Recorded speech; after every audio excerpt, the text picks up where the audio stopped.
وبركاته نحمده ونصلي على رسوله الكريم أما بعد والصلاة والسلام على أشرف الأنبياء والمرسلين وعلى آله وأصحابه أجمعين প্রিয় ভাই বোনেরা দেশ কিংবা দেশের বাইরে যে যেখান থেকে আমাদের ক্লাসটি দেখছেন লাইভটি দেখছেন সবাইকে জানাই পবিত্র মাহে রমজানের শুভেচ্ছা। আরও একটি কোরআনের চমৎকার ক্লাসে আপনাদের সকলকে স্বাগতম জানাচ্ছি। আমি উস্তাদ নুরুল ইসলাম।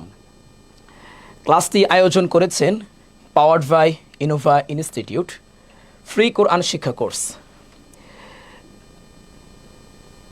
আলহামদুলিল্লাহ, আমরা এর আগে আরও অনেকগুলো ক্লাস অতিক্রম করেছি।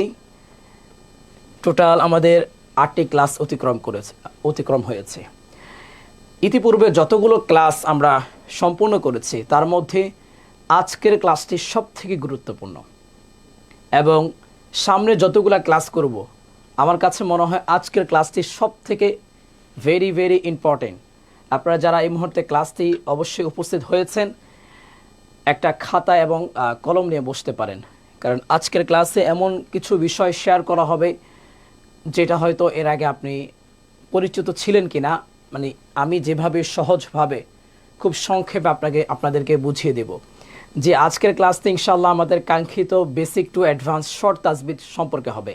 গ্রামার, যেটা আমাদের অধিকাংশদের সবথেকে বড় প্রবলেম হচ্ছে গ্রামার সম্পর্কে, যে কোথায় মদ গুণনা করতে হয়, কোথায় 1 আলিফ টান 3 আলিফ টান 4 আলিফ টান, এগুলো তো গ্রামারের বইগুলো খুললে হিউজ পরিমাণ পড়া থাকে মোটামুটি অনেক, যার ফলে অনেকেরই অসুবিধা হয়। তাহলে আমি বলবো আজকের ক্লাসটি আপনার মিস করা উচিত না। আজকের ক্লাসটির সম্পূর্ণ ক্লাস শেষ পর্যন্ত অবশ্যই থাকবেন এবং নতুন কিছু শিখতে পারবেন ইনশাআল্লাহ। জি মাশাআল্লাহ, অনেকে আপনারা যুক্ত হয়েছেন আলহামদুলিল্লাহ। তো যারা যুক্ত হয়েছেন যদি সম্ভব হয় একটা খাতা এবং কলম নিয়ে বসতে পারেন, আপনার জন্য অনেক উপকার হবে ইনশাআল্লাহ। আজকের ক্লাসটি শুরু করার আগে আমরা একটু দোয়া পড়ে নিই। সবাই আমার সাথে সাথে একটু বলবেন, রব্বি জিদনি ইলমা রব্বি ইশরাহ লি সাদরি ওয়ায়াসসির লি আমরি واحلل عقدة من لساني يفقه قولي وبك نستعين يا مستعان يا فتاح يا فتاح। সবাই দুরূদ শরীফটা একটাবার পড়ি।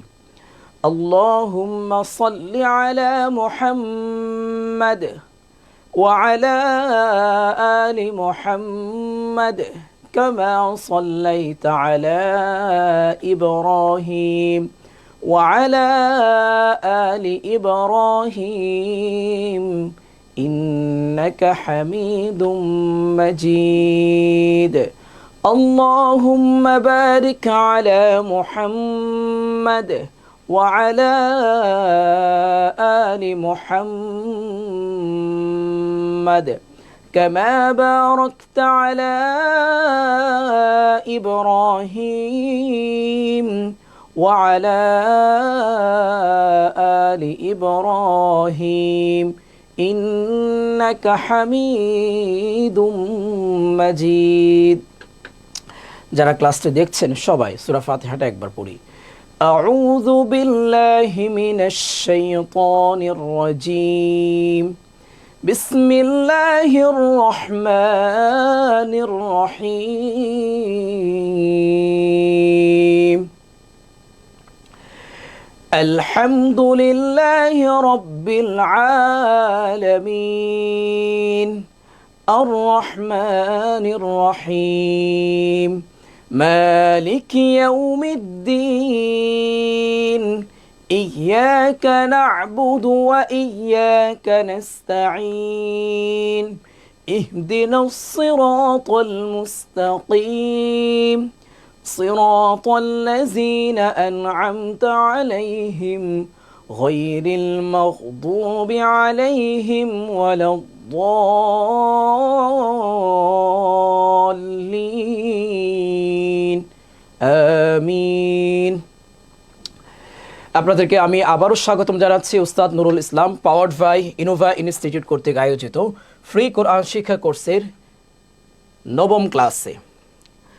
শুরুতে বলেছিলাম আজকের ক্লাসটি অত্যন্ত গুরুত্বপূর্ণ ইতিপূর্বে আমরা যতগুলো ক্লাস শেষ করেছি এবং সামনে যতগুলো ক্লাস আসবে সবগুলোর মধ্যে আমার কাছে মনে হয় সব থেকে বেশি গুরুত্বপূর্ণ আমাদের আজকের এই ক্লাসটি। তো আজকের ক্লাসটি অবশ্যই মিস করবেন না, ক্লাসের শেষ পর্যন্ত ইনশাআল্লাহ থাকবেন, অনেক কিছু শিখতে পারবেন ইনশাআল্লাহ। জি আলহামদুলিল্লাহ, অনেকে যুক্ত হয়েছেন, আনিকা আপু, তারপর জি আনিকা আপু সালাম দিয়েছেন, আসসালামু আলাইকুম জয়পুরহাট জেলা থেকে। জি ওয়ালাইকুম আসসালাম রহমতুল্লাহি ওয়া বারাকাতুহু। জি স্বাগতম আপনাকে জানাচ্ছি। তারপর কুষ্টিয়া থেকে নুহা আপু, আয়েশা আপু সালাম দিয়েছেন, ওয়ালাইকুম আসসালাম। শামসুন নাহার আপু আসসালামু আলাইকুম। জি ওয়ালাইকুম আসসালাম। নুহা আপু সালাম দিয়েছেন। সুমন ভাই ক্লাস মিস করেছেন, ইনশাআল্লাহ সামনে ক্লাসগুলো অবশ্যই কন্টিনিউ করবেন। তাসলিমা আপু জি ওয়ালাইকুম আসসালাম রহমতুল্লাহি ওয়া বারাকাতুহু। তো ইনশাআল্লাহ আজকের ক্লাসে আমরা শিখবো যেটা বেসিক টু অ্যাডভান্স শর্ট তাসবিদ। এখানে দুইটি কথা আমি অ্যাড করেছি, বেসিক টু অ্যাডভান্স মানে একদম বেসিক যেটা একদম স্বাভাবিক যে তাসবিদটা, নর্মাল তাসবিদটা সেটাও শিখবো, এবং অ্যাডভান্স লেভেলের যে তাসবিদটা আছে সেই তাসবিদটিও অবশ্যই আমরা শিখবো ইনশাআল্লাহ। জি নাহিদ ওকে, নাহিদা আক্তার আপু সালাম দিয়েছেন, জি উত্তরা থেকে, ওয়ালাইকুম আসসালাম রহমতুল্লাহি ওয়া বারাকাতুহু। একটা কথা মনে রাখবেন, টানের মধ্যে কয়েকটা বিষয় আছে, একটু খেয়াল করবেন। এক আলিফ মদ, তিন আলিফ মদ এবং চার আলিফ মদ। নর্মালি টান এই তিনটা হয়ে থাকে, হয় এক আলিফ টান হবে, অথবা তিন আলিফ টান, অথবা চার আলিফ টান, এর বাইরে কোনো টান নেই। কিন্তু বুঝতে পেরেছেন?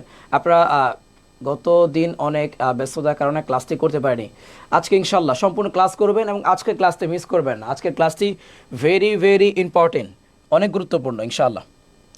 তো যেটা বলছিলাম, সাধারণত আমরা টেনে টেনে পড়ি না, তো টেনে পড়াটা আপনার সাধারণত তিন প্রকার, যেটাকে বলা হয় মাদ। মাদ মানে কি? টেনে পড়া। মাদ মাদ মানে টেনে পড়া। এই টেনে পড়া যে বিষয়টা, সেটা তিনটা প্রকার, হয় এক আলিফ মদ হবে,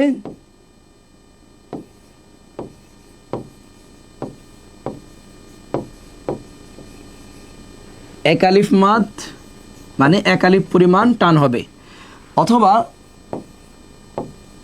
দুই আলিফ তো কোনো টান নেই, তিন আলিফ, অথবা আপনার চার আলিফ। তো এখানে যে বিষয়টা বললাম, মাদ সাধারণত, মাদ মানে কি টেনে যে পড়াটা আমরা পড়ি, এটা সাধারণত তিন প্রকার হবে। এক আলিফ মাদ হবে, অথবা তিন আলিফ মাদ, অথবা চার আলিফ মাদ। আমরা কোনো পড়াকে হয় এক আলিফ টানবো, অথবা তিন আলিফ টানবো, অথবা চার আলিফ টানবো, এই তিনটাই। তো এই তিনটা যদি একটু ভেঙে ভেঙে ক্লিয়ারলি আপনারা বুঝতে পারেন, ইনশাআল্লাহ আপনাদের জন্য সহজ হবে। কুষ্টিয়া থেকে খাদিজা আপু, জি ওয়ালাইকুম আসসালাম রহমতুল্লাহি ওয়া বারাকাতুহু।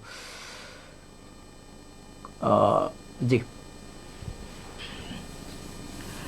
তাহলে একটু খেয়াল করেন, আমরা একালিফ মাদ সম্পর্কে প্রথমে আমরা জেনে নিই, একালিফ মাদ কাকে বলা হয়। আমরা এর আগে এটা পড়েছিলাম, তারপর আজকে আমরা আর একটু ক্লিয়ারলি পড়ব। জবরের বাম পাশে খালি আলিফ মাদের হরফ, আপনারা এই সংখ্যাগুলো লিখতে পারবেন। জবরের বাম পাশে খালি আলিফ মাদের হরফ, জেরের বাম পাশে জজমওয়ালা ইয়া মাদের হরফ, পেশের বাম পাশে জজমওয়ালা ওয়াও মাদের হরফ। মাদের হরফ হলে এক আলিফ টেনে পড়তে হয়।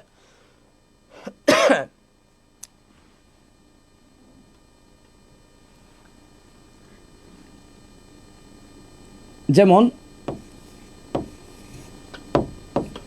জবরের বাম পাশে যখন খালি আলিফ হবে, জবরের বাম পাশে যখন খালি আলিফ হবে, এবং জেরের বাম পাশে যখন জজমওয়ালা ইয়া হবে, এবং পেশের বাম পাশে যখন জজমওয়ালা ওয়াও হবে, এই তিন অবস্থায় এক আলিফ টেনে পড়তে হবে। আশা করি সবাই বুঝতে পেরেছেন। এক আলিফ মাদ, জবরের বাম পাশে খালি আলিফ মাদের হরফ, জেরের বাম পাশে জজমওয়ালা ইয়া মাদের হরফ, পেশের বাম পাশে জজমওয়ালা ওয়াও মাদের হরফ। মাদের হরফ হলে এক আলিফ টেনে পড়তে হয়। এখানে একটা উদাহরণ দেওয়া হয়েছে, নুহিহা, কিভাবে একটু বুঝিয়ে দেয় আপনাদেরকে। নু হি হা, নু হি হা। এখানে নূর মধ্যে টান হবে, হির মধ্যে টান হবে এবং হায়ের মধ্যে টান হবে। নূরের মধ্যে কেন টান হবে? পেশের বাম পাশে জজমওয়ালা ওয়াও হয়েছে। হির মধ্যে কেন টান হবে? জেরের বাম পাশে জজমওয়ালা ইয়া হয়েছে। হায়ের মধ্যে কেন টান হবে? জবরের বাম পাশে খালি আলিফ হয়েছে। যে জিনিসটা আমরা বলেছি, শামসুনাহার আপু লিখেছেন মাদ মানে টেনে পড়া। মাদ 3 প্রকার, জি, 1 আলিফ মদ, 3 আলিফ মদ এবং কি 4 আলিফ মদ। এমডি সুমন ভাই লিখেছেন, মাশাআল্লাহ, বাকিরাও লেখেন।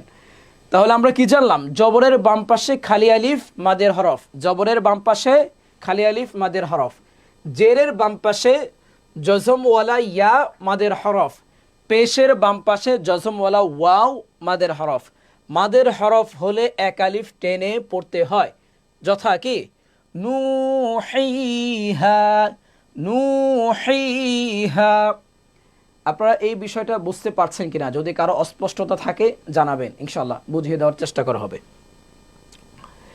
1 আলিফ মদ আরও আছে, যেমন আমরা এটাও শিখেছিলাম যে খাড়া জবর খাড়া জের উল্টো পেশ হলে 1 আলিফ টেনে পড়তে হয়।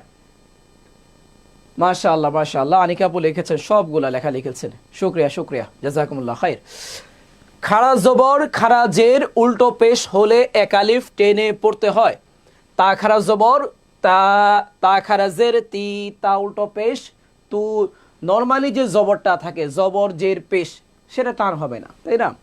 এই যে আমরা নর্মালি যে জবরটা পড়ি, জবর এক জের এক পেশ, এটা টান হয় না। কিন্তু জবরটা যখন খাড়া জবর খাড়া জের উল্টো পেশ হয় তখন 1 আলিফ পরিমাণ টানতে হবে, 1 আলিফ পরিমাণ টানতে হবে।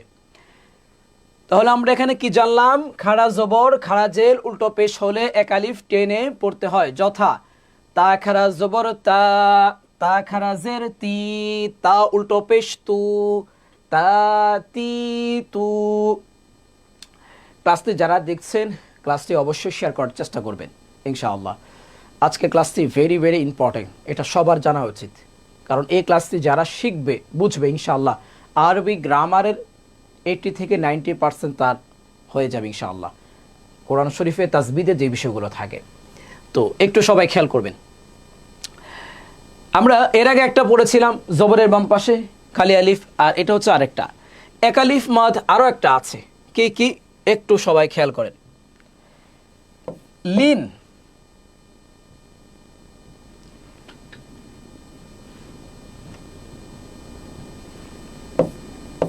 লিনের হরফ 2টি।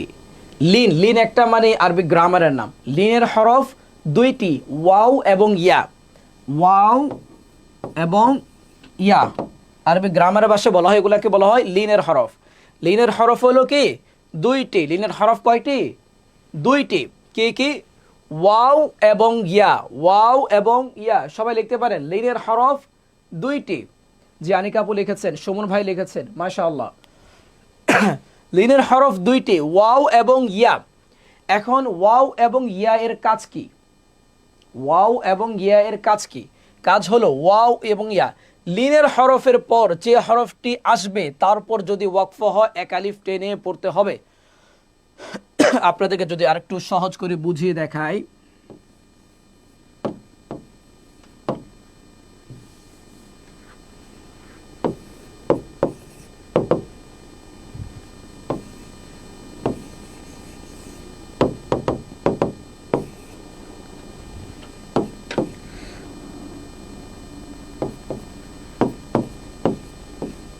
ওকে, এখানে যেটা বলা হচ্ছে যে লিনের হরফ, এই যে ফা হচ্ছে ওয়াও, ওয়াও হচ্ছে কি লিনের হরফ, ওয়াও হচ্ছে লিনের হরফ এবং ইয়া হচ্ছে লিনের হরফ। ওকে, আমরা বলেছিলাম যে লিনের হরফ 2টি। লিনের হরফ কয়টি? 2টি, ওয়াও এবং ইয়া। তাহলে এখানে যে সংজ্ঞাটা বলা হচ্ছে যে লিনের হরফ, এই যে লিনের হরফ, লিনের হরফের পর যে হরফটি আসবে তারপর যদি ওয়াকফ হয় তাহলে 1 আলিফ টানতে হবে। মানে এই যে লিনের হরফ ওয়াও আসছে, এরপর যদি একটা হরফ আসে ঠিক তারপরে যদি ওয়াকফ হয়, ওয়াকফ মানে কি? বাংলাতে আমরা বলি দাড়ি কমা, আরবিতে বলা হয় ওয়াকফ মানে থামার স্থান। বুঝতে পেরেছেন? এটাই বলছে যে লিনের হরফের পর যে হরফটি আসবে এরপর যদি ওয়াকফ হয় তাহলে 1 আলিফ পরিমাণ টানবো। এখানে খেয়াল করেন যে ওয়াও আসতে, ওয়াও হচ্ছে লিনের হরফ, তারপরে ফা একটা হরফ আসতে, তারপরে ঠিক তারপরে ওয়াকফ হয়েছে, আমরা এখানে এক আলিফ টেনে পড়বো এভাবে খৌফ, খৌফ এভাবে। তারপর এখানে খেয়াল করেন ইয়া, ইয়াও কিন্তু লিনের হরফ, ইয়ার পর একটা হরফ আসছে ঠিক তারপরে ওয়াকফ হয়েছে, গোল গোল ওয়াকফ, এগুলোকে বলা হয় ওয়াকফের চিহ্ন। তাহলে আমরা এখানে কি করব, এক আলিফ টেনে পড়বো। বাইত এই কথাটি এখানে বলা হয়েছে যে লিনের হরফ দুইটি, ওয়াও এবং ইয়া।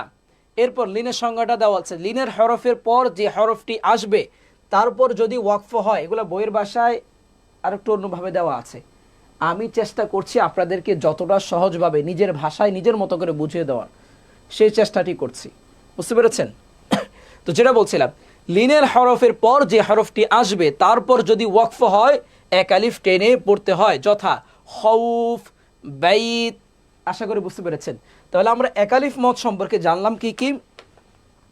আমরা প্রথমে জানলাম যেটা জবরের বাম পাশে, এগুলো লিখতে পারেন, লিখলে আপনার জন্য সহজ হবে, মনে থাকবে ইনশাআল্লাহ। যারা বুঝতে পারছেন তারা লেখেন, কেউ যদি কোনোটা না বুঝেন, এই যে লিন, খাড়া জবর বা প্রথম যেটা বললাম, কমেন্ট করে জানাবেন ইনশাআল্লাহ। সুমন ভাই লিখেছেন মাশাআল্লাহ। তো যেটা বলছিলাম, জবরের বাম পাশে খালি আলিফ যখন হবে, জেরের বাম পাশে যখন জজমওয়ালা ইয়া হবে, পেশের বাম পাশে যখন জজমওয়ালা ওয়াও হবে, এই তিন অবস্থা কি হবে, এক আলিফ টেনে পড়তে হবে। উদাহরণ নুহিহা। এরপর আমরা পড়েছি খাড়া জবর, খাড়া জের এবং উল্টো পেশ হলে এই তিন অবস্থা কি হয়, এক আলিফ টেনে পড়তে হয়, এটা খুব সহজ। তারপর আমরা পড়েছি লিন সম্পর্কে। লিন, লিনের হরফ হলো দুইটি, মাত্র দুইটি, ওয়াও এবং ইয়া। আবারও বলছি, লিনের হরফ দুইটি, ওয়াও এবং ইয়া। এখন হুজুর লিনের হরফ আসলে কি হবে বলো। লিনের হরফটি যখন আসবে ওয়াও কিংবা ইয়া, তারপর একটা হরফ, ঠিক তারপরে যদি ওয়াকফ হয়, ওয়াকফ মানে কি বলেছি, ওয়াকফ মানে থামার চিহ্ন, বাংলাতে বলা হয় দাড়ি কমা, যেখানে আমরা থামি, গোল যে চিহ্নগুলো থাকে এগুলোকে বলা হয় ওয়াকফ। ওয়াকফের অনেক চিহ্ন আছে, আপনাদের ইনশাআল্লাহ ওয়াকফ নিয়ে আলাদা একটা ক্লাস আমরা করব। তো যেটা বলছি, লিনের হরফের পর মানে যে হরফটি, যেমন ওয়াও ইয়া, এই দুইটা হরফ যখন আসবে আপনি খেয়াল করবেন তারপরে একটি হরফ আসছে, ঠিক তারপরে কি ওয়াকফ আছে কিনা, যদি ওয়াকফ থাকে আপনি এক আলিফ টেনে পড়বেন। এখানেই দেখেন লিনের হরফ আসছে, তারপর আরেকটা হরফ আসছে, ঠিক তারপরে কি ওয়াকফ আসছে। এটা আপনার ভাষায় যেভাবে সহজ হয় আপনি যদি বুঝতে পারেন এটাই এনাফ, বুঝতে পেরেছেন? এই পড়াটি কেউ যদি না বুঝেন কমেন্ট করে জানান, আর যদি আপনারা সবাই বুঝে থাকেন তাও জানান, উস্তাদ জি আলহামদুলিল্লাহ বুঝতে পেরেছি, ঠিক আছে, কমেন্ট করে একটু জানাবেন। লিনের হরফ দুইটি, ওয়াও এবং ইয়া। লিনের হরফের পর যে হরফটি আসবে তারপর যদি ওয়াকফ হয় এক আলিফ টেনে পড়তে হয়, যথা খৌফ, বাইত। নুহাপু লিখেছেন ওয়াকফ মানে থামার স্থান। জি, সবাই একটু লেখেন আপনারা ক্লাসটি বুঝতে পারছেন কিনা। এক আলিফ মাদ কিন্তু এই তিনটাই, এই এক আলিফ মাদ আপনারা বুঝতে পারছেন কিনা একটু সবাই কমেন্ট করে জানাবেন। কেউ যদি না বুঝেন তাও জানাবেন। জি আলহামদুলিল্লাহ বুঝতে পেরেছি, নাহিদা আক্তার আপু শুক্রিয়া। এখন আমরা তিন আলিফ মদের দিকে চলে যাই। খুবই সহজ, খুবই সহজ, একদম সহজ। তিন আলিফ মদ, তিন আলিফ মদ সাধারণত দুই প্রকার, বুঝতে পেরেছেন? এক আলিফ মদ তিনভাবে পড়লাম না আমরা, জবরের বাম পাশে একটা পড়লাম, এবার খারাজ জবর আইসা একটা পড়লাম, লিনের হরফ গিয়ে একটা পড়লাম, তিনটা ভাগে কিন্তু আমরা পড়েছি। জি তানজিল আপু লিখেছেন আলহামদুলিল্লাহ, সুমন ভাই লিখেছেন জি হুজুর আলহামদুলিল্লাহ বুঝতে পেরেছি, নুহা আপু লিখেছেন ওকে, হুমায়ুন কবির ভাই আলহামদুলিল্লাহ বুঝেছি, শামসুন নাহার আপু আলহামদুলিল্লাহ বুঝতে পারছি, ওকে, হুমায়ুন কবির ভাই আবার লিখেছেন বুঝতে পেরেছি, আয়েশা আবিদ আপু জি মাশাআল্লাহ, এতগুলো মানুষ যখন বুঝতে পেরেছেন আলহামদুলিল্লাহ। আমান ফেরদৌস ভাই আরেকবার একটু বলবেন প্লিজ। জি আরেকবার বলছি আপনার জন্য, একটু সহজ করে বলি। এক আলিফ মাদ, মাদ মানে কি? মাদ মানে টেনে পড়া, যে পড়াটাকে আমরা টেনে পড়বো তাকে বলা হয় মাদ। তো টেনে পড়াটা সাধারণত কয়েক ভাগে হয়, হয় এক আলিফ পরিমাণ টেনে পড়তে হবে, অথবা তিন আলিফ পরিমাণ, অথবা চার আলিফ টান। তো আমরা এক আলিফ মাদ সম্পর্কে পড়েছিলাম, বুঝতে পেরেছেন? তো এক আলিফ মাদ যেটা, সেটা হচ্ছে একটু খেয়াল করবেন, জবরের বাম পাশ, কোনো হরফের উপরে জবর হয়েছে ঠিক তারপরে যদি খালি আলিফ হয়, জবরের বাম পাশে খালি আলিফ যদি হয় এক আলিফ টানবেন। অথবা জেরের বাম পাশ জসমওয়ালা ইয়া হয়েছে, জের হয়েছে ঠিক তারপরে যদি জসমযুক্ত ইয়া হয় এক আলিফ টানেন। অথবা আপনি পেশ হয়েছে ঠিক তারপরে যদি জসমযুক্ত ওয়াও দেখেন, আপনি কি করবেন? এক আলিফ পরিমাণ টেনে পড়বেন। এটা হচ্ছে একটা কথা। দ্বিতীয়ত হচ্ছে খাড়া জবর, খাড়া জের, উল্টো পেশ, এই তিনটি অবস্থা কি হয়? এক আলিফ পরিমাণ টেনে পড়তে হয়। তারপর আসছি আমরা লিন সম্পর্কে। লিনের হরফ হলো দুইটি, ওয়াও এবং ইয়া। ওয়াও এবং ইয়া, এ ওয়াও এবং ইয়া যদি কোথাও আসে, তারপর যদি আরেকটা বর্ণ হয় এবং ঠিক তারপর পরে যদি ওয়াকফ হয়, তাহলে এক আলিফ পরিমাণ টানবো। এই ছিল আজকের ক্লাসের মোটামুটি সামারি। জি, খাদিজা আপু লিখেছেন কবিতা। কবিতা আপু, আমি বারবার ওনাকে খাদিজা আপু বলে ফেলছি। আরেকজন আছে আমাদের এখানে খাদিজা আপু। জি আলহামদুলিল্লাহ। আমান ফেরদৌস আরেকবার জি বলেছি। আতিক হোসেন আলহামদুলিল্লাহ, বুঝতে পেরেছি আলহামদুলিল্লাহ। যেহেতু এতগুলো মানুষ আপনারা বুঝতে পেরেছেন আলহামদুলিল্লাহ। চলেন, তিন আলিফ মদ সাধারণত দুইটা ভাগে আমরা একটু পড়ি, ঠিক আছে? একটু খেয়াল করবেন, সহজ। মদের হরফের পর, আচ্ছা একটু আপনারা একটু সবাই খেয়াল করেন, মদের হরফ সবাই একটু লিখবেন এই জিনিসটা। মদের হরফ তিনটি, মদের হরফ তিনটি, আলিফ ওয়াও ইয়া। আলিফ ওয়াও ইয়া, আমার সাথে সাথে সবাই একটু লেখেন। এটাকে কেউ আমরা এভাবে লিখি যে মদ, কেউ লেখে মাত। প্রশ্ন করেন হুজুর কোনটা সঠিক? দুইটাই সঠিক, দুইটাই লিখতে পারবেন, ঠিক আছে? এটা নিয়ে কোনো প্রবলেম নেই, মদ মাত এক কথায় লেখেন। আমরা লিখি মদের হরফ, মদের হরফ তিনটি, এটা সবাই লেখেন। মদের হরফ তিনটি, কি কি? আলিফ ওয়াও ইয়া। আলিফ ওয়াও ইয়া, এটা কেন বলছি কারণ আছে, একটু পরে বুঝতে পারবেন। সবাই লেখেন, এটা লেখেন, মদের হরফ তিনটি, মদের হরফ তিনটি, আলিফ ওয়াও ইয়া। তাহলে আপনাদের এই পড়াটা বুঝতে অনেকটা সুবিধা হবে, সহজ হবে। এই জিনিসটা সবাই লেখেন, মদের হরফ তিনটি, আলিফ ওয়াও এবং কি ইয়া। তো আমরা জানলাম মদের হরফ হলো তিনটি, আলিফ ওয়াও এবং কি ইয়া। চলেন আমরা এখানে খেয়াল করি, মদের হরফের পর যে হরফটি আসবে তারপর যদি ওয়াকফ হয়, তিন আলিফ টেনে পড়তে হয়। সহজভাবে বলছি, এই যে মদের যে তিনটা হরফ, এই তিনটা হরফের মধ্যে যদি কোনো একটি হরফ কোথাও যদি আপনি দেখতে পান, আপনি যদি দেখেন মদের হরফ আসছে, ঠিক তারপর আরেকটা হরফ আসছে, এরপর পরে কি ওয়াকফ আসছে, এটা ধরেন মদের হরফ। হ্যাঁ, আপনি দেখলেন এই যে এটা মদের হরফ, তারপর একটা হরফ আসছে, এরপরে ওয়াকফর চিহ্ন চলে আসছে, তাহলে তিন আলিফ পরিমাণ টানতে হবে। বুঝতে পেরেছেন? জি মাশাআল্লাহ, সবাই লিখছে মাশাআল্লাহ। মদের হরফ তিনটি, আলিফ ওয়াও এবং কি ইয়া। মাশাআল্লাহ, অনেক আরবিতে লিখতে পারছেন আপনারা তো, মাশাআল্লাহ অনেক এক্সপার্ট লোক এখানে সবাই। আরবিতে কিন্তু সবাই লিখতে পারে না, আলহামদুলিল্লাহ আপনারা লিখতে পারছেন, মানে আপনারা সবাই ভালো দক্ষ। তো যেটা বলছিলাম, মদের হরফ তিনটি, আলিফ ওয়াও ইয়া। মদের হরফের পর যে হরফটি আসবে তারপর যদি ওয়াকফ হয়, তিন আলিফ পরিমাণ টেনে পড়তে হবে। এখানে খেয়াল করেন, হিসাবুন, হিসাবুন উদাহরণের মধ্যে আলিফ হচ্ছে কি মদের হরফ, তারপরে বা আসতে, ঠিক তারপর পরে ওয়াকফ হয়েছে, তাহলে আমরা তিন আলিফ পরিমাণ টানবো, হিসাব। এভাবে ওয়াও, ওয়াও কিন্তু মদের হরফ, তো ওয়াওর পর একটা হরফ আসছে, ঠিক তারপর পরে কি ওয়াকফের চিহ্নটা আসছে, তাহলে আমরা কি করব? তিন আলিফ পরিমাণ টেনে পড়ব। উদাহরণটা আর একটু বড় করে দিয়ে আপনাদেরকে বুঝাই, সহজ, একদম সহজ। খেয়াল করেন,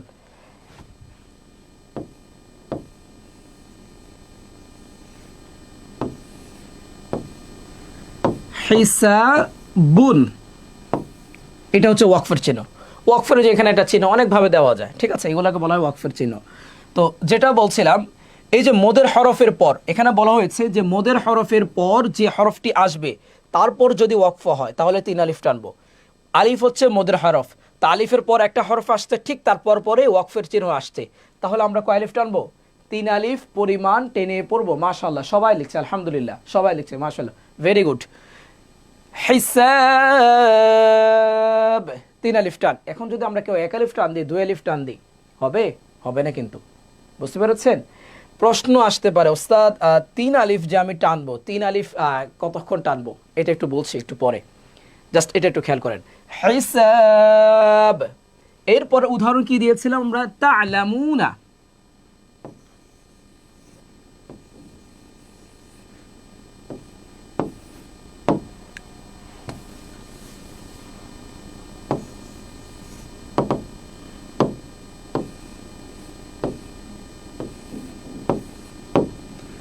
তা'লামুনা।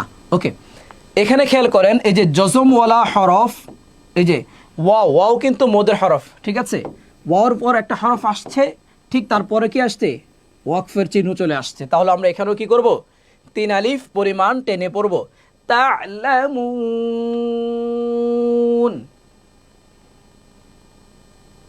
জি, শামসুন নাহার আপু লিখেছেন, মাশাআল্লাহ সবাই লিখেছেন, নাহিদ আপু, আক্তার আপু লিখেছেন, আলহামদুলিল্লাহ। তো আমরা যেটা বললাম, মদের হরফ হলো 3টি, আলিফ, ওয়াও এবং কি ইয়া।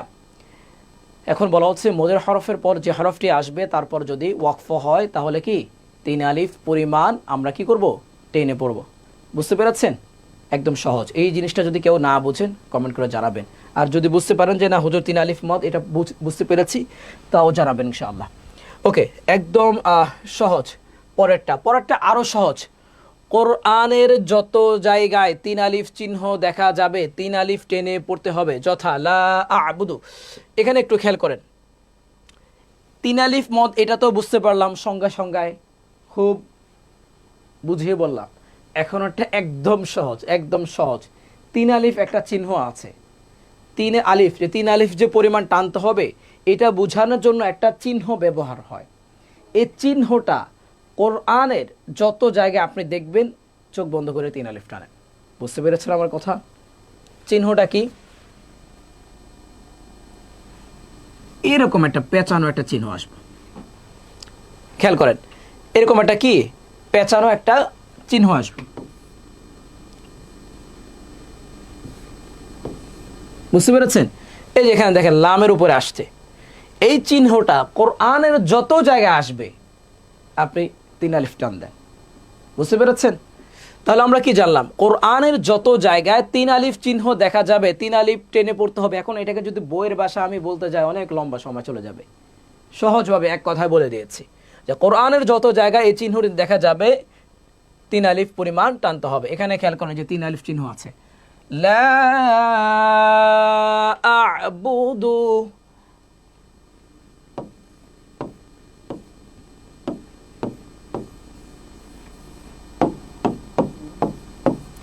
লা আ'বুদু।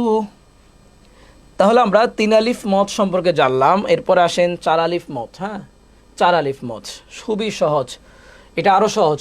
কোরআনের যত জায়গায় 4 আলিফ চিহ্ন দেখা যাবে 4 আলিফ পরিমাণ টেনে পড়তে হবে। 3 আলিফের যেরকম একটা স্পেশাল একটি চিহ্ন আছে, 4 আলিফ বোঝানোর জন্য কিন্তু একটা চিহ্ন আছে। সহজ। 4 আলিফ চিহ্ন কোনটা? এটাকে বলা হয় 4 আলিফ চিহ্ন। এটাকে কি বলা হয়? 4 আলিফ চিহ্ন। তাহলে কোরআনের কত জায়গায় 4 আলিফ চিহ্নটা পাবেন? 4 আলিফ পরিমাণ টানেন। এখন আমি যদি আপনাদেরকে বইয়ের ভাষায় বলতে চাই তাহলে লং, যে 4 আলিফ মদ 5 প্রকার: মদ্দে লাজিম, হরফি, মুখাফফাফ, মদ্দে লাজিম, হরফি, মুসাক্কাল, মদ্দে লাজিম, কালমি, মুসাক্কাল, মদ্দে লাজিম, কালমি, মুখাফফাফ, মদ্দে মুত্তাসিল। আবার প্রত্যেকটার আলাদা আলাদা করে সংজ্ঞা। মদের হরফের উপর মোটা চিহ্ন, বামে তাসদিদ থাকিলে, বামে তাসদিদ না থাকিলে, বিভিন্ন একবারে লং লং লং আলোচনা। এই পুরো কথাটা এখানে কয়েক পৃষ্ঠা একটা পড়া, অনেক লং, কিন্তু আমরা ছোটবেলা পড়তাম একদিকে, ভুলে যেতাম আরেক দিকে। এই সহজ, একদম সহজ ভাষায় আপনাদেরকে নিয়ে এসেছি যে পুরো পড়াটা এক কথায়, যে কোরআনের যত জায়গায় 4 আলিফ চিহ্ন দেখবেন আপনি 4 আলিফ টানবেন। এখন আমাকে প্রশ্ন করতে পারেন, উস্তাদ জি বুঝতে পারলাম 1 আলিফ টান, 3 আলিফ টান, 4 আলিফ টান, সবই বুঝলাম। 4 আলিফ যে টানবো, 4 আলিফ টান এটা কতক্ষণ সময়? আমি আপনাদেরকে সহজ করে যদি একটু বলি, হাতের 4টি আঙ্গুল তুলতে যতক্ষণ সময় লাগে সেই অনুযায়ী 4 আলিফ টান। যেমন আমরা যদি পড়ি লামটাকে আমরা 4 আলিফ টেনে পড়ি। সবাই আমার সাথে একটু প্র্যাকটিস করবেন, বলবেন লা আ'বুদু। তাহলে খেয়াল করে লাটা কিন্তু আমি 4 আঙ্গুল পরিমাণ যতক্ষণ তুলতে সময় লাগে ঠিক সেই পরিমাণ টেনেছি। লা আ'বুদু। তাহলে 3 আলিফ কতটুকু? 3টা আঙ্গুল তুলতে যতক্ষণ সময় লাগে। এটা কোনো স্পেশাল কোনো কেউ বলেছে কিনা এটা বোঝার সুবিধার্থে বড় বড় ওস্তাদরা এটা শিখায় থাকেন, তো আপনাদেরকে আমি এটা বলে দিচ্ছি। 3 আঙ্গুল তুলতে যতক্ষণ সময় লাগে ততটুকু কি 3 আলিফ পরিমাণ টান। লা আ'বুদু। এবার আপনি খেয়াল করেন, আপনি যখন টানছেন, আপনার 4 আলিফ টান যখন আপনি টানেন, আপনি খেয়াল করবেন যে আপনার টানটা কি 3 আলিফ হয়েছে নাকি 2 আলিফ পরিমাণ। আমরা অনেক সময় টান থাকে 4 আলিফ, এমনভাবে টান দিই হয়ে যায় 2 আলিফ। যেমন এক্সাম্পল স্বরূপ 4 আলিফ টান, আমি এখন 4 আলিফ টান দিব, কিন্তু আমি এভাবে বললাম লা আ'বুদু, হয়েছে? তাহলে 2 আলিফ টান হইলো। বুঝতে পেরেছেন আমার কথা? 4টা আঙ্গুল তুলতে যতক্ষণ সময় লাগবে ততক্ষণ কি, সেটা হচ্ছে 4 আলিফ টান। 3 আঙ্গুল তুলতে যতক্ষণ সময় লাগে তা হচ্ছে কি 3 আলিফ টান। আশা করি বুঝতে পেরেছেন। কোরআনের যত জায়গায় পতাকার মতো বা 4 আলিফ টেনে পড়ার চিহ্ন আসবে সেখানে 4 আলিফ টেনে পড়তে হবে। শগুন ভাই পতাকা নাম দিয়েছেন, আচ্ছা। কোরআনের যত জায়গায় এই চিহ্নটি দেখা যাবে সেখানে আপনি ওইভাবে লেখেন যে কোরআনের যত জায়গায় 3 আলিফ চিহ্ন দেখা যাবে 3 আলিফ টান হবে। কোরআনের যত জায়গায় 4 আলিফ চিহ্ন হবে 4 আলিফ টান হবে। সহজ কথা, তাই না? একদম দেখেন অনেক লম্বা একটা পড়া, কিন্তু এইটা ছোট যারা মাদ্রাসা পড়ে ওদেরকে জিজ্ঞাসা করবেন, বাবা তোমার কি অবস্থা, 4 আলিফ টান কত প্রকার, কি কি, বা তাদের বইগুলো যদি সম্ভব একটু খুলে দেখেন, হিউজ পড়া, অনেক পড়া। এক কথা নিয়ে আসছে আপনাদেরকে এখানে ক্লাসে। আমি আগে বলেছিলাম যে এখানে এমন কিছু বিষয় শেয়ার করা হবে। হুজুর এই চিহ্নের নাম কি? 4 আলিফ চিহ্ন। যেটা 4 আলিফ টান হয় সেটাকে বলা হয় 4 আলিফ চিহ্ন, যেটা 3 আলিফ টানা হয় সেটা 3 আলিফ চিহ্ন। এখন ওইটা চিনার জন্য আপনাদেরকে এখানে উদাহরণ সহকারে দেওয়া হয়েছে যে সেই চিহ্নটা কি। সেই চিহ্ন হলো এটা 3 আলিফ হচ্ছে এটা, এটা হচ্ছে 3 আলিফ। 3 আলিফ চিহ্নটা দেখাই, এটা হচ্ছে 3 আলিফ চিহ্ন, একটু পেঁচানো। আর 4 আলিফ চিহ্ন হচ্ছে কি এই এরকম ভাবে, বুঝতে পেরেছেন? তো এটা হচ্ছে 4 আলিফ চিহ্ন, এটা কি 3 আলিফ চিহ্ন। 3 আলিফ চিহ্ন যখন আসবে 3 আলিফ টান দেন, 4 আলিফ চিহ্ন যখন আসবে 4 আলিফ টান দেন। জি, সবাই বুঝতে পেরেছেন কিনা 3 আলিফ এবং 4 আলিফ মাদ সম্পর্কে? যদি কেউ না বুঝতে পারেন অবশ্যই জানাবেন ইনশাআল্লাহ। জি, হুমায়ুন কবির ভাই বুঝতে পেরেছি, আলহামদুলিল্লাহ। তাহলে টান নিয়ে আপনাদের প্রবলেম থাকার কথা না। এখন থেকে সবাই বুঝে বুঝে টান দিবেন। যেখানে টান আছে অল ক্লিয়ার, আলহামদুলিল্লাহ। জি আনিকা আপু ধন্যবাদ। এখন থেকে বুঝে বুঝে আপনারা টান দিবেন। যেখানে টান আছে সেখানে টান দিন, যেখানে টান নেই সেখানে টান দেওয়া যাবে না। যেমন আমার নাম হচ্ছে কি নুরুল ইসলাম শান্ত। তো এখন আমাকে যদি কেউ এভাবে, আমার নাম নর্মালি এভাবে বলতে হবে নুরুল ইসলাম শান্ত। এখন যদি কেউ এভাবে বলে শান্ত, শুনতে কেমন শোনা যাবে? অসুন্দর শোনা যাবে না? তো কোরআনের যেই জায়গাটা টান আছে সেখানে আপনি টান দেন, যেখানে টান নেই সেখানে টান দেওয়াটাও অসুন্দর দেখা যায়, ওটা আরও কষ্টের। বুঝতে পারছি, বুঝতে পারছি, আলহামদুলিল্লাহ আলহামদুলিল্লাহ। সবাই যেহেতু বুঝতে পারছেন খুব ভালো লাগছে, কারণ এই পড়াটা খুবই খুবই গুরুত্বপূর্ণ। এই ক্লাসটির জন্য আমি দীর্ঘদিন নিজেও আমি অপেক্ষা করছিলাম যে কবে এত সুন্দর একটি ক্লাস আসবে। হুজুর আমাদের মক্তবে এভাবে শেখানো হয়েছে, মাশাআল্লাহ মাশাআল্লাহ। মক্তবে আরও ডিটেলসলি শেখানো হয়েছে। হ্যাঁ, মক্তবে আমি যেটা বললাম 4 আলিফ টান, 4 আলিফ টান এত সংক্ষেপে কোথাও বোঝানো হয়নি। 4 আলিফ টান অনেক হিউজ লম্বা, যেটা বললাম প্রায় 1.5 থেকে 2-3 পৃষ্ঠা এরকম। ছোট একটা বই, বড় বই হলে আরও বেশি হয়ে যাবে পৃষ্ঠা। আচ্ছা, আমরা একটু সামারি টেনে পড়ি। হ্যাঁ, টোটাল আমরা এই পর্যন্ত কি পড়লাম? 1 আলিফ মাদ, 3 আলিফ মাদ এবং কি 4 আলিফ মাদ। চলেন 1 আলিফ মাদ কি পড়েছিলাম? জবরের বাম পাশে খালি আলিফ যখন হবে এবং জেরের বাম পাশে জজমওয়ালা ইয়া হবে এবং পেশের বাম পাশে যখন জজমওয়ালা ওয়াও হবে তখন আমরা কি করব? 1 আলিফ পরিমাণ টেনে পড়ব। উদাহরণ নুহিহা। এরপর আমরা পড়েছিলাম খাড়া জবর খাড়া জের উল্টো পেশ হলে কয় আলিফ টানতে হবে? 1 আলিফ পরিমাণ টেনে পড়তে হবে। তারপর আমরা পড়েছিলাম লিনের হরফ 2টি, ওয়াও এবং ইয়া। ওয়াও এবং ইয়া এই 2টি হরফ যখন আসবে ঠিক তারপরের হরফের পর যদি ওয়াকফ হয় তাহলে আমরা 1 আলিফ পরিমাণ টানব। যেভাবে বলেছিলাম যে লিনের হরফের পর যে হরফটি আসবে তারপর যদি ওয়াকফ হয় তাহলে 1 আলিফ পরিমাণ টেনে পড়ব।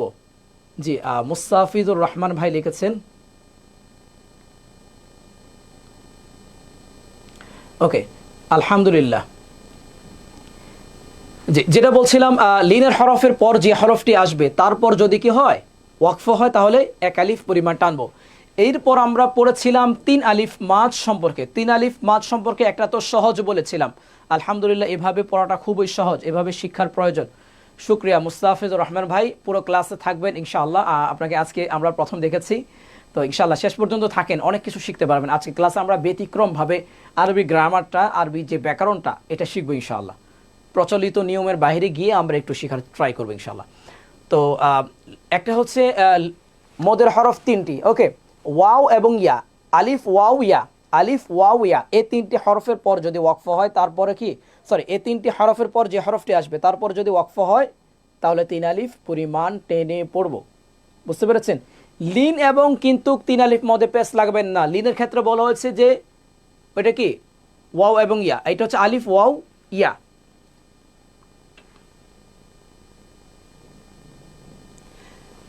মদের হরফের ক্ষেত্রে কিন্তু জজম আসবে, মনে রাখেন, আলিফ ওয়াও ইয়া, ঠিক আছে? এই যে বিশেষ করে ওয়াও এবং ইয়া, লিনের হরফের ক্ষেত্রে কিন্তু আপনার জজম শর্ত না। তো 3 আলিফ মদ, এরপর আমরা কি পড়েছি? 3 আলিফের চিহ্নটা যখন আসবে তখন 3 আলিফ টেনে পড়ব। আজকে দেরি হয়ে গেল হসপিটাল থেকে, জি আলামিন ভাই, তাহলে এখন থেকে ইনশাল্লাহ কন্টিনিউ করেন। 4 আলিফ মদ হলো 4 আলিফ চিহ্ন কোরআন শরীফের যত জায়গায় আসবে 4 আলিফ টেনে পড়বো। আলহামদুলিল্লাহ, এটা আমরা ক্লিয়ার। এখন আসেন আমরা এরপরে গুন্নার দিকে যাই। গুন্না, কয়েকটা গুন্না আছে। একটা হচ্ছে নর্মাল গুন্না, আরেকটা হচ্ছে আপনার নুন সাকিন তানভিনের গুন্না, এরপর হচ্ছে মিমে সাকিনের গুন্না। সাধারণত এই গুন্নাগুলোই আসে, এর বাইরে কিন্তু আর গুন্না ওইরকমভাবে নাই। এগুলো একটু যদি একটু খেয়াল করেন আর আপনার জন্য সহজ। তো আমরা একটু জেনে নেই গুন্নার প্রথম আলোচনাটা কি কি। আমরা গুন্নার আলোচনা শুরু করছি। হ্যাঁ, সবাই খেয়াল করবেন, টানের পড়া শেষ, টানের পড়া ক্লোজ। এখন আমরা গুন্না সম্পর্কে জানি। এটা আমরা বলেছিলাম এর আগে আমরা আপনাদেরকে, তো আবারও বলছি, আপনাদের যারা ক্লাসটি আগে করেছেন আপনাদের কাছে এটা ক্লিয়ার আছে। নুন অথবা মিমের উপর তাসদিদ হলে অবশ্যই গুন্নাহ করতে হবে, যথা আন্না, আম্মা। এখন বইয়ের ভাষা যদি বলতে যাই যে ওয়াজিব গুন্না হরফ হলো 2টি, নুন এবং মিম।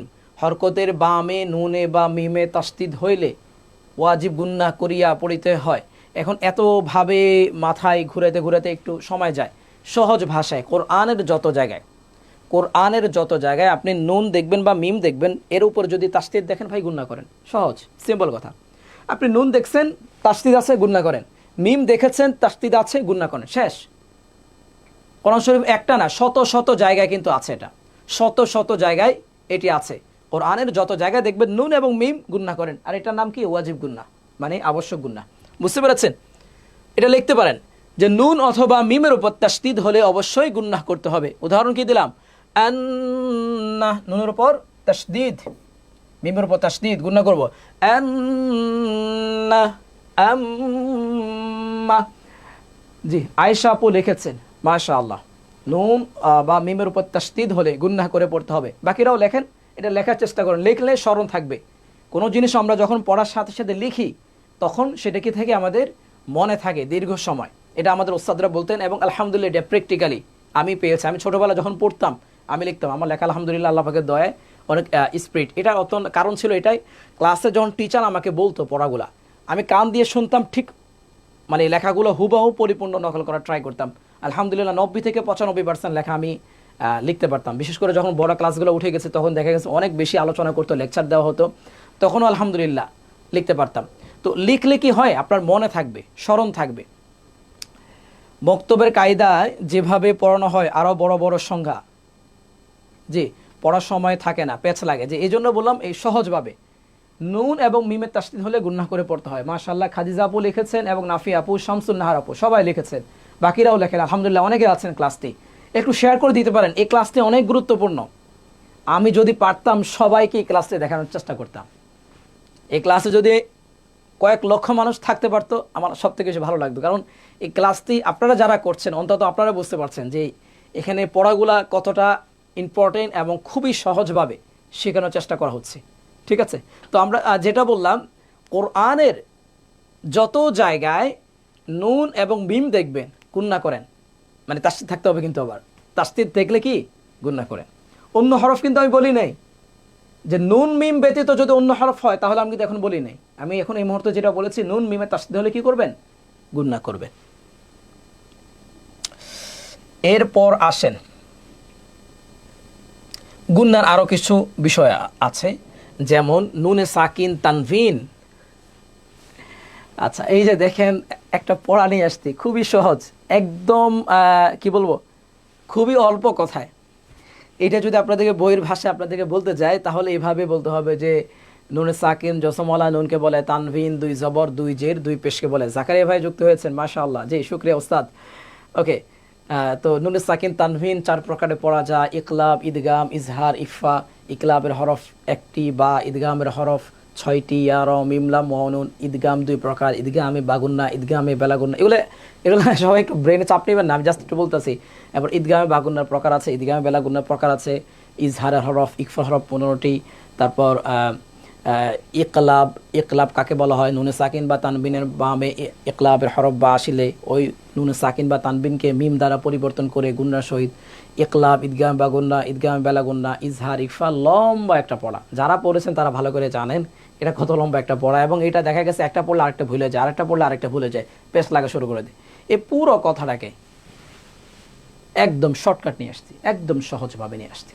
জাস্ট কয়েকটা পয়েন্ট খেয়াল করবেন। এই পয়েন্টটা যদি খেয়াল করেন, গুন্নাহ নিয়ে আপনার প্রবলেম হবে না। নুন সাকিন এবং তানভিনের যে গুন্নাটা, আমরা তার আগে একটু জেনে নিই।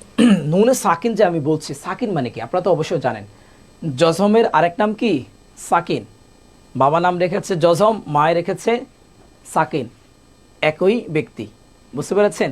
তো নুনে সাকিন মানে কি? যে নুনের উপর কি হবে? জজম হবে, সেটাই কি নুনে সাকিন। তানভিন মানে কি? আমরা তো বলেছি তানভিন 2 জবর 2 জের 2 পেশ। তো এই চিহ্নগুলো যখন আসে তখন কিন্তু গুন্নাহের একটা বিষয় চলে আসে। আপনি যদি কোরআনের কোথাও যদি দেখেন নুনে সাকিন আসতে, মানে নুনের উপর জজম আসতে, বা তানভিনের 2 জবর কিংবা 2 জের বা 2 পেশ যে কোনো একটি আসতে, আপনাকে খেয়াল করতে হবে তারপরে হরফটা কি, এবং সেটা আরবি গ্রামার অনুযায়ী বুঝে আপনাকে হয় গুন্না করতে হবে অথবা গুন্না ছেড়ে দিতে হবে। বুঝতে পেরেছেন? জি, জসমযুক্ত নুনকে সাকিন বলে। মাশাআল্লাহ, আলামিন ভাইও লিখেছেন ইকলাব, ইকলাব, ইদগাম, ইজহার, ইকফা। এগুলা রাখেন আপাতত এক সাইডে রাখেন, এগুলো এক সাইডে রাখেন। হ্যাঁ, এগুলো এক সাইডে রাখেন। ইকলাব, ইদগাম, ইজহার, ইকফা, এগুলো বোঝাতে গেলে অনেক সময় চলে যাবে আপনাদের। দেখা গেছে একদিক দিয়ে বুঝাবো, আরেক দিক দিয়ে আপনারা হয়তো ভুলে যাবেন। আজকেরটা জানেন। প্রথম আমি যেটা বললাম, জজম যুক্ত নুনকে নুনে সাকিন বলে। জজম যুক্ত নুনকে নুনে সাকিন বলে। কি কি এখানে? হামজা নুন জবর আন, হামজা নুন জের ইন, হামজা নুন পেশ উন, আন, ইন, উন। প্রত্যেকটি হরফের মধ্যে কি আছে? জজম আছে। এরপর জানলাম 2 জবর 2 জের 2 পেশকে তানভিন বলে, যথা বান, বিন, বুন, যেটা একটু আগে দেখাইছিলাম আপনাদেরকে। জজম যুক্ত নুনকে নুনে সাকিন বলে এবং 2 জবর 2 জের 2 পেশকে কি বলে? তানভিন বলে। আয়েশা আপু লিখেছেন, জি আলামিন ভাই, ওকে, নুহা আপু, জজমের অপর নাম সাকিন। মাশাআল্লাহ। এখন আসেন আপনাদেরকে যদি বলি নুনে সাকিন বা তানবিনের পর হামজা হা, হামজা হা, এখানে আগে কি লেখা আছে? ওকে,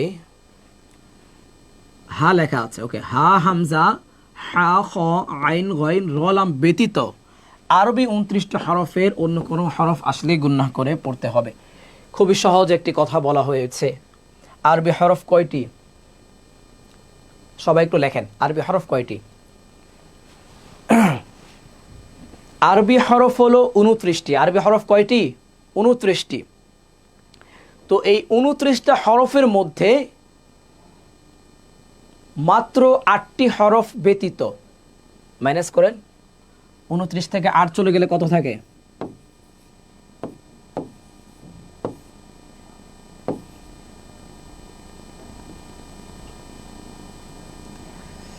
ওকে, 21 থাকে।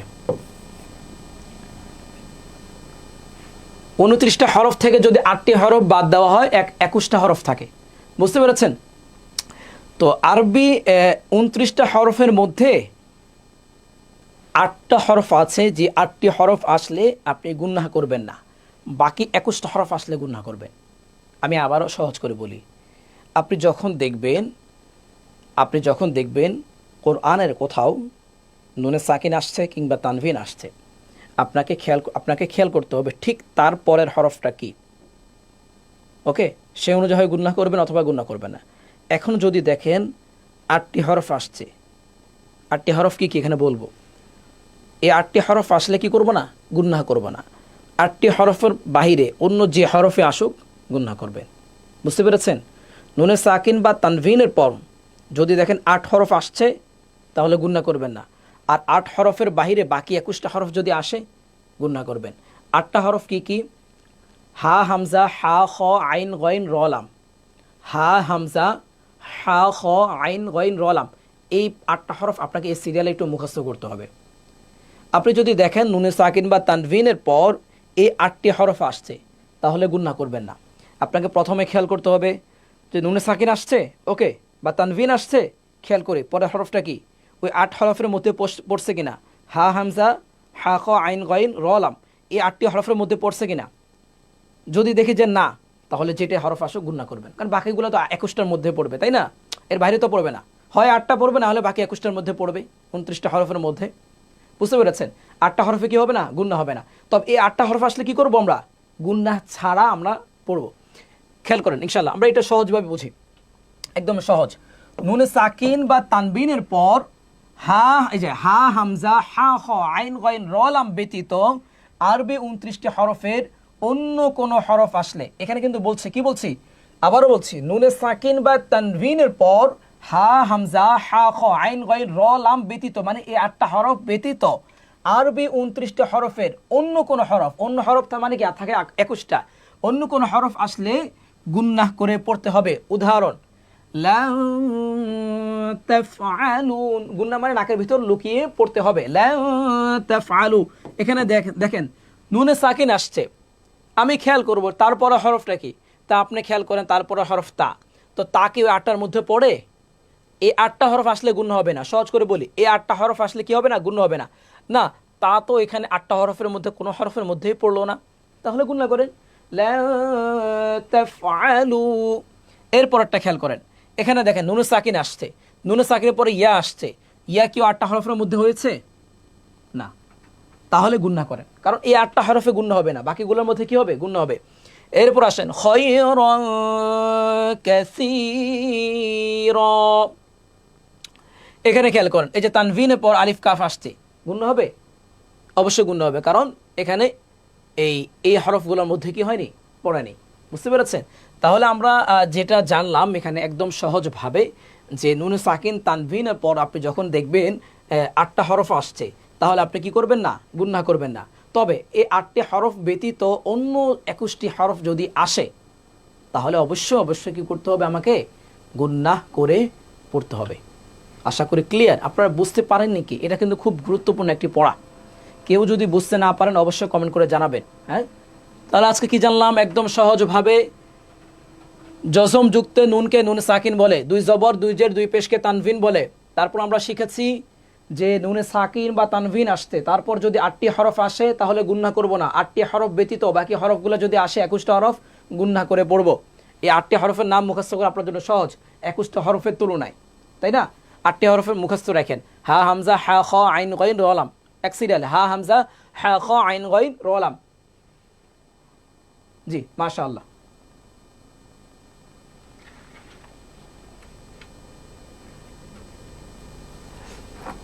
এরপর আসেন আমরা মিমে সাকিন সম্পর্কে আমরা পড়ি। মিমে সাকিন আরেকটা পড়া আছে, মিমে সাকিন সম্পর্কে পড়া, ঘাবড়ানোর কিছু নাই, আমরা ইনশাআল্লাহ এগুলো নিয়ে আমরা আলোচনা করব, আবারও প্রয়োজন আলোচনা করব, কোনো প্রবলেম নাই।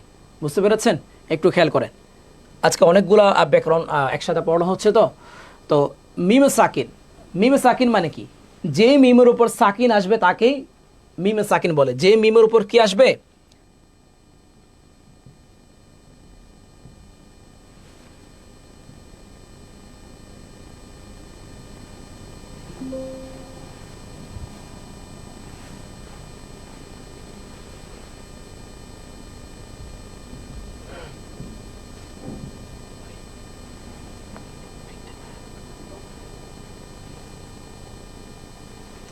ওকে, মিমে সাকিন বলা হয় যে মিমের উপর সাকিন আসবে তাকে কি বলা হয়, মিমে সাকিন বলা হয়। মানে যে মিমের উপর জজম আসবে তাকে কি বলা হয়, মিমে সাকিন বলা হয়। সহজভাবে জজম যুক্ত মিমকে মিমে সাকিন বলে, জজম যুক্ত মিমকে কি বলে, মিমে সাকিন বলে। আলহামদুলিল্লাহ, বুঝতে পেরেছি, সব বুঝতে পেরেছি, শুকরিয়া শুকরিয়া, জাযাকুমুল্লাহ খাইর। ওকে, এটা সবাই লিখতে পারেন। এরপর আসেন মিমে সাকিন কখন গুণনা হয়। মিমে সাকিনের গুণনা কিন্তু অনেক লম্বা একটা পড়া আছে। সহজভাবে যদি বলি, মিমে সাকিনের পর যখন বা অথবা মিম আসলে গুণনা করে পড়তে হয়। এই দুই অবস্থা কি হবে, গুণনা করে আমরা পড়ব। মিমে সাকিনের পর যদি আপনি দেখেন বা আসতে কিংবা মিম আসতে, তাহলে আপনি গুণনা করে পড়েন।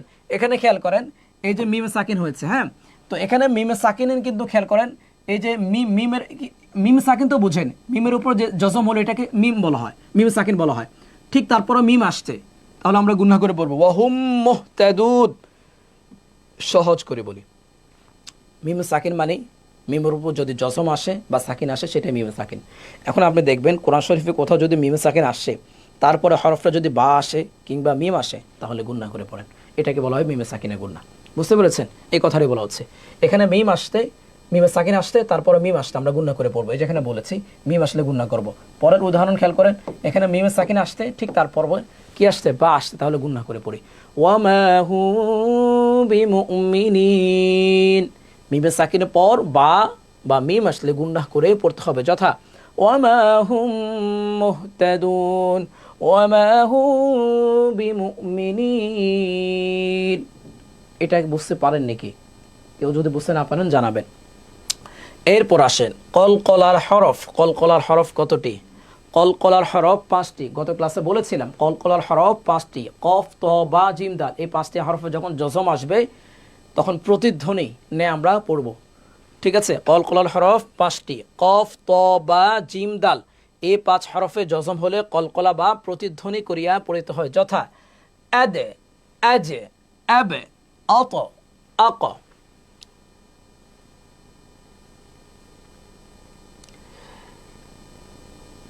ওকে, এখন আমরা আরেকটা বিষয় একটু পড়ি।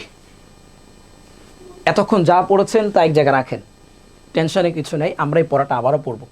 আগামী ক্লাসে আমরা এই পড়াটা অনুশীলন ইনশাল্লাহ আবার করব, টেনশনে কিছুই নেই। বুঝতে পেরেছেন? আজকে ক্লাসটি করার পর আপনারা অবসর সময় এই ক্লাসটি কয়েকবার দেখেন, ইনশাআল্লাহ আপনার ব্যাকরণ ইনশাল্লাহ ক্লিয়ার হয়ে যাবে, গাবরানোর কিছু নেই। আল্লাহ শব্দকে আমরা কখনো আল্লাহু পড়ি, কখনো আল্লাহ পড়ি। আল্লাহু লামকে মোটা করে, কখনো লামকে পাতলা করে পড়ি, লিল্লাহি পাতলা করে। তো কখন মোটা করে পড়তে হবে, কখন পাতলা করে পড়তে হবে, এই জিনিসটা আমরা একটু জানি। চলে, আল্লাহ শব্দের লামের পূর্বের হরফে যখন জবর বা পেশ থাকবে তখন লাম অক্ষরটিকে মোটা করে পড়তে হবে, ল উচ্চারিত হবে। ঠিক আছে? যেমন আল্লাহু, আল্লাহুম্মা জবর থাকলে, পেশ থাকলে উদাহরণ দেওয়া হচ্ছে নারুল্লাহি, রাসূলুল্লাহি।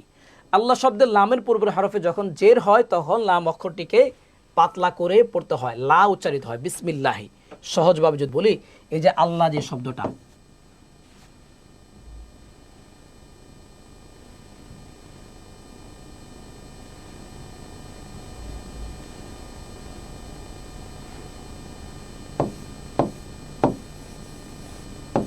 এই যে আল্লাহ শব্দের লাম, এই যে মাঝখানে যে লামটা আছে, এটা কথাই বলছি যে আল্লাহ শব্দের লামের আগে যদি আপনি কি দেখেন, জবর বা পেশ থাকেন, জবর বা পেশ থাকে, তাহলে লামকে মোটা করে পড়েন। আর যদি জের থাকে তাহলে পাতলা করে পড়েন। সহজ। আপনি আল্লাহ শব্দ দেখেছেন, তার আগে খেয়াল করেন তার আগের হরফে কি আছে, জবর আছে বা পেশ আছে। এই দুইটা অবস্থায় কি করবেন, লামকে মোটা করে পড়তে হবে। ঠিক আছে? আর যদি জের থাকে তাহলে আমরা কি করব, লামকে পাতলা করে পড়ব। আচ্ছা, এটা এখানে বলা হয়েছে যে আল্লাহ শব্দের লামের পূর্বের হরফে যখন জবর বা পেশ হয় তখন লাম অক্ষরটিকে মোটা করে পড়তে হবে। যেমন আমি যদি এখানে পড়ি যে আল্লাহু, আল্লাহু, কেউ এখানে আল্লাহ পড়ি তাহলে ভুল হবে। পেশও যদি থাকে তাহলে কি পড়ব, উল্লাহি, এটাও মোটা করে পড়তে হবে। এখানে যে নারুল্লাহি আছে উদাহরণ, নুন আলিফ জবর না, র লাম পেশ, রুল, নারুল, নারুল্লাহ পড়তে হবে। বুঝতে পেরেছেন? আর যদি জের থাকে তাহলে পাতলা করে পড়বো। যেমন জেরের উদাহরণ কি, বিসমিল্লাহি, এই যে মিম, লামের আগে কি আছে, জের আছে, জের থাকলে কি করব, পাতলা করে পড়ব। সহজ ভাষায় যদি আপনাদেরকে বলি, আল্লাহ শব্দের লামের আগে যদি জবর বা পেশ থাকে তাহলে মোটা, আর জের থাকলে পাতলা। এক অবস্থা পাতলা, দুই অবস্থা মোটা করে পড়তে হবে। আশা করি আপনারা সবাই বুঝতে পেরেছেন, আলহামদুলিল্লাহ। তো চলেন আজকের আমরা কুইজে চলে যাই। সবাইকে বলে রাখছি, ক্লাসটি একবার দেখলে হবে না, আপনাদেরকে অবশ্যই ক্লাসটি এরপর বারবার কয়েকবার দেখেন, ইনশাল্লাহ আপনার গ্রামার আর প্রবলেম থাকবে না। খুবই গুরুত্বপূর্ণ পড়া, এভাবে গোছালোভাবে এতটা সংক্ষেপে আপনারা হয়তো এর আগে পড়েছেন কিনা আপনারা ভালো জানেন। আমি এটা নিজ থেকেই আলহামদুলিল্লাহ আল্লাহ পাকের দয়া এই আইডিয়াটা নিয়েছি, এটা আমার নিজ থেকে বানানো সম্পূর্ণভাবে। তো আপনারা এই ক্লাসটি বারবার দেখবেন, আপনাদের গ্রামার নিয়ে আর প্রবলেম থাকবে না ইনশাআল্লাহ। আমরা সামনে ক্লাসগুলোতে বুঝে বুঝে পড়তে পারবো যে এখানে একালিফ টান কেন হচ্ছে, এখানে কেন গুণনা হচ্ছে, মিমে সাকেনে কেন গুণ হচ্ছে, কেন মোটা করে পড়ছি পাতলা করে পড়ছি, এই বিষয়টা থাকবে। তো বারবার দেখবেন। আগামী ক্লাসেও আমরা এই ক্লাস সম্পর্কে আমরা একটা অনুশীলন করব, ঠিক আছে? আগামী ক্লাসে হয়তো এইভাবে এতটা ডিটেলসে আলোচনা না করলেও মোটামুটি একটা আলোচনা করবো ইনশাআল্লাহ, ঘাবড়ানোর কিছু নেই ইনশাআল্লাহ। জি, তাহলে আজকের কুইজের এখানে টোটাল 5টি প্রশ্ন দেওয়া আছে। 1 নম্বর প্রশ্ন, নুহিহা এই শব্দটি কত আলিফ পরিমাণ, কত আলিফ মাদের উদাহরণ? কি 1 আলিফ মাদ, না 3 আলিফ, না 4 আলিফ মাদ? আপনি এখানে আনসারটা এইভাবে লিখতে পারেন, যেমন আমি যদি আপনাদেরকে প্রথমটার আনসার দিয়ে দিই, যারা একদম নতুন, এখানে টোটাল 5টা প্রশ্ন দেওয়া আছে। 1 লিখবেন, 1 লিখে এটা নুহিহা, এটা 1 আলিফ মাদ।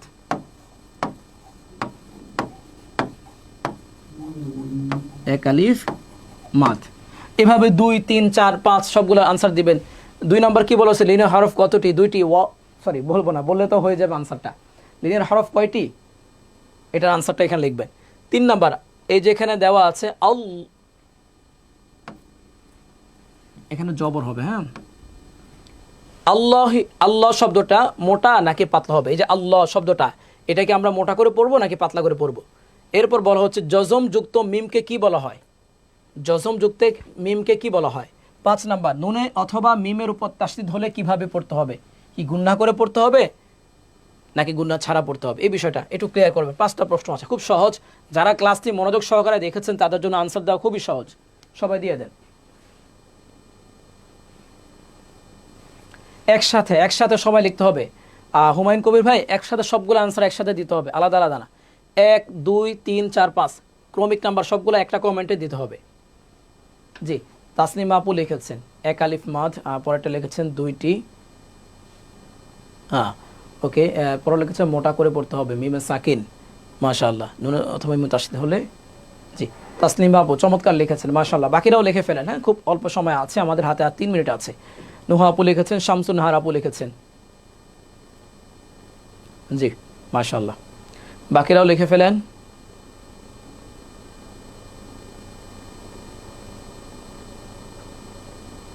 ওকে, আলামিন ভাই লিখেছেন, মাশাআল্লাহ। হ্যাঁ, ইংরেজি তো লিখলেও হবে, সমস্যা নেই।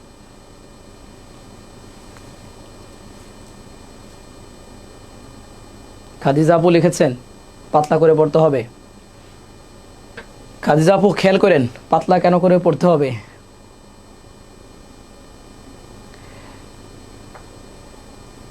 আরেকবার বিবেচনা করেন। ওকে, আনিকা আপু মাশাআল্লাহ লিখেছেন। আতিক হাসান, আমান ফেরদাউস লিখেছেন, মাশাআল্লাহ।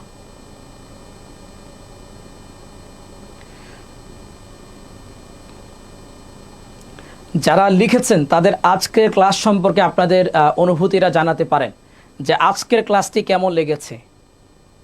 আরবি গ্রামারে কিন্তু আমি যেটা বললাম 80 থেকে 90% পড়া এখানে নিয়ে আসা হয়েছে, এতটা সহজভাবে একটা ক্লাসে, যেটা মাসের পর মাস চলে যায় এই পড়াটা শিখতে গেলে। আপনাদের অনুভূতিটা জানাবেন, আজকের ক্লাসটি আপনাদের কেমন লেগেছে এবং কতটুকু আপনারা শিখতে পেরেছেন, যে আপনারা বুঝতে পারবেন কিনা এখন থেকে ইনশাআল্লাহ যে মদ, গুন্ডা, টান এই বিষয়গুলা ক্লিয়ার কিনা আপনাদের।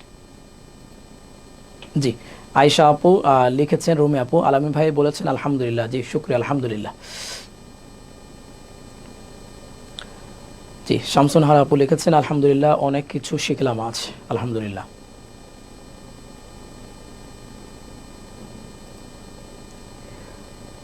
আয়েশা আপু লিখেছেন আলহামদুলিল্লাহ, অনেক ভালো লাগছে। আপনি যখন বুঝে বুঝে মদ, গুন্ডা, টানগুলা দিবেন, এগুলো যখন বুঝে বুঝে পড়তে পারবেন তখন দেখবেন আপনার কাছে আলাদা একটা ভালো লাগে কাজ করবে। আমরা আসলে বুঝতেও পারি না যে 3 আলিফ টান এটা কতক্ষণ টানতে হয়, এই জিনিসটাও বুঝি না। বা কোথাও আমি যে ট্রেনে পড়ছি 3 আলিফ না 1 আলিফ না 2 আলিফ, এই গুন্নাটা যে করছি কেন করছি এটাও বুঝি না, করছি না সেটা কেন করছি না সেটাও বুঝি না। বুঝতে পেরেছেন? আতিক, জি, আতিক হাসান ভাই লিখেছেন আলহামদুলিল্লাহ, সহজভাবে বোঝানো হয়েছে, জাযাকাল্লাহ খাইর, শুকরিয়া। আলামিন ভাই লিখেছেন thank you, welcome brother. MD Suman ভাই আনসার দিয়েছেন, ওকে, জাযাকাল্লাহ খাইরান, উস্তাদ জানিয়েছেন একজন। জি শুক্রিয়া, আপনাকেও শুক্রিয়া, জাযাকুমুল্লাহ খাইরান। আশরাফুল ইসলাম ভাই, আচ্ছা আশরাফুল ইসলাম ভাইও অংশগ্রহণ করেছেন, মাশাআল্লাহ। আশরাফুল ইসলাম ভাই, আপনাকে কিন্তু পুরস্কার দেওয়া হবে না। আমান ফেরদৌস, একটু কঠিন টপিক কিন্তু আপনি অনেক সহজভাবে বুঝিয়েছেন, প্র্যাকটিস করলে ঠিক আছে। হ্যাঁ 100%, আপনি ক্লাসটা কয়েকবার দেখেন, আপনার ইনশাল্লাহ প্রবলেম থাকবেন না। আলহামদুলিল্লাহ, আমি এ পর্যন্ত অনেক মানুষকে শিখেছি এই পদ্ধতি অনুযায়ী। তানজিলা আপু লিখেছেন আলহামদুলিল্লাহ, অনেক নতুন কিছু শিখতে পারছি ইনশাআল্লাহ। আয়েশা আপু লিখেছেন আলহামদুলিল্লাহ। নুহা আপু লিখেছেন খুব সহজভাবে বুঝিয়েছেন হুজুর, আলহামদুলিল্লাহ। আলহামদুলিল্লাহ, আপনারা বুঝতে পারলে এটাই সার্থকতা। আমরা কোরআন শরীফ অনেকেই কম বেশ পড়তে পারি, গ্রামারে এসে সব থেকে বেশি প্রবলেম হয়। আমাদের ছোটোবেলায় আমাদের শিক্ষকরাও আমাদেরকে ঠিক এভাবে পড়িয়েছে, খুব লংভাবে, কষ্ট হয়ে যেত। এটা কারণ ছিল আমাদের হাতে যেহেতু সময় ছিল, ওস্তাদরা আমাদেরকে ভেঙে ভেঙে বুঝিয়ে পড়াইছেন, ওইটাই সব থেকে ভালো। আমাদের হাতে যেহেতু সময় কম, আমরা ওইভাবে সময় এখন বের করা আমাদের জন্য টাফ। যতটা সহজভাবে আমি বিষয়টা বুঝতে পারি ততটাই আমাদের জন্য ভালো। আমরা কিন্তু লংটাই পারি, আলহামদুলিল্লাহ, লংটাও পারি, সহজটা লং থেকে মূলত এই সহজটা আসছে। ঠিক আছে, জি। নোহা আসফাক আপু লিখেছেন খুব সহজভাবে, আলহামদুলিল্লাহ, শুক্রিয়া। ওকে, আমরা একদম শেষ প্রান্তে চলে এসেছি। যারা আনসার এখনও দেননি অবশ্যই আনসারটা দিয়ে দিবেন। আপনার পরিচিত কেউ থাকলে তাদেরকে আজকের ক্লাসটি মেনশন করতে পারেন, শেয়ার করতে পারেন, ফরওয়ার্ড করতে পারেন, যাতে করে এই ক্লাসটি দেখতে পারেন। খুবই উপকার হবে ইনশাআল্লাহ এই ক্লাসটির মাধ্যমে। সবাইকে শুক্রিয়া, জাযাকুমুল্লাহ খাইর আজকের ক্লাসটি উপস্থিত থাকার জন্য। এবং পরবর্তী ক্লাসটাও আমাদের তাসবিহ সম্পর্কে হবে ইনশাআল্লাহ। আপনারা কালকে ক্লাসে অবশ্যই যথাসময়ে উপস্থিত থাকার চেষ্টা করবেন সবাই ইনশাআল্লাহ। সবাই ভালো থাকবেন, সুস্থ থাকবেন। পরবর্তী ক্লাসের আমন্ত্রণ জানিয়ে আজকের ক্লাসে বিদায় নিচ্ছি। আমি ওস্তাদ নুরুল ইসলাম। আল্লাহ হাফেজ। আসসালামু আলাইকুম ওয়া রাহমাতুল্লাহি ওয়া বারাকাতুহু।